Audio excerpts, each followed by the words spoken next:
So there's been a bit of talk recently about Israel Folau's contract with the Waratahs and Australian Rugby.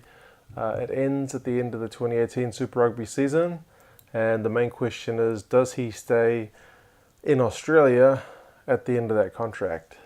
Michael Cheika has come out and said he's pretty positive that he can keep him at least until 2019, which is World Cup year.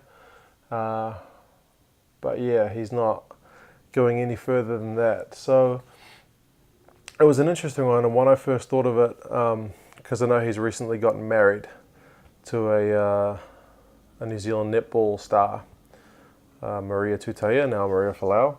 I thought there's no way he'd go abroad because he's married to a Kiwi girl who plays her netball here in Auckland, and yeah, he can't go and play in Europe because he's got a wife who's got her own career. But I read a quote about her recently because the Commonwealth Games are coming up in a couple of months, and netball's one of the events there, and it's one of the main events in netballing is to get a gold medal at the Commonwealth Games.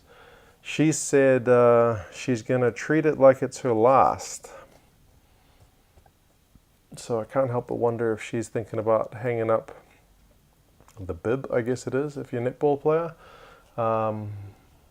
Yeah, so that's an interesting one for the Folau contract situation because he's on a pretty big contract with the ARU, but part of his contract is kind of the fact that he can go and do like top up stints overseas, like in Japan, where he can go make a couple of $100,000 for a season.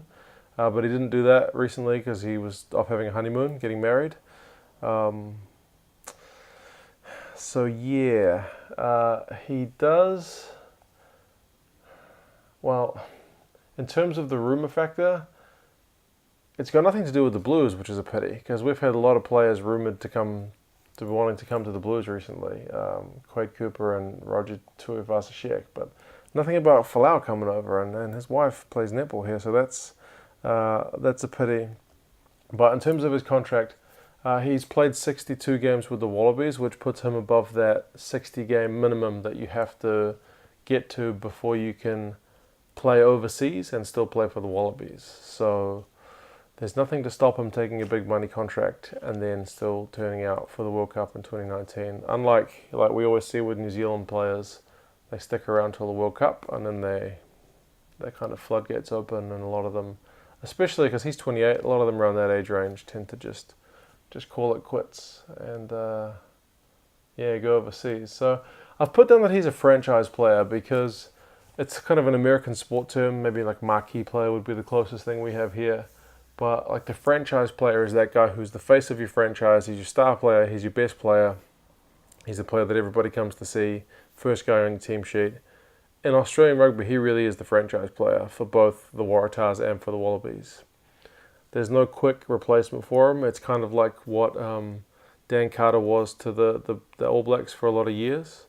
Although that's kind of the effect of him leaving wasn't as pronounced because a bunch of other guys have stepped up, but yeah, in Australia, he's definitely the franchise rugby union player. So if he does decide to play his rugby outside Australia, I think it's going to be a pretty big loss for the Waratahs and for the Wallabies. Although he'll still be able to play for the Wallabies, it's still not quite the same as seeing the guys you see week in, week out in Super Rugby play. Yeah, no player is bigger than the team at the end of the day. But Folau's a pretty big player to replace. Hooper and Foley are also at the end of their contracts this year, but especially Hooper being the captain of the Waratahs and the Wallabies, 26 years old, I can't see him not renewing his contract. Foley is maybe 50-50. He's at that age where he might be thinking about some big money overseas. If Folau did decide to go overseas, I don't think he would be the highest paid player. Charles Piutau, I think, is going to have that in the coming season. The difference being Piutau can't play for the All Blacks, so the club paying him that big money know that he's fully committed to playing for them and nothing else. Whereas anybody who's employing Folau knows that he's going to still spend time in the green and gold unless he retires from international rugby. So the possibility of injuries or missing time with the club is always there. So it kind of decreases your market value, even though Folau is one of the biggest names in rugby union. So kind of, we're going to have to watch it with some interest, but yeah, he might want to, like I say, 28, his wife's 30. South of France might be looking pretty good.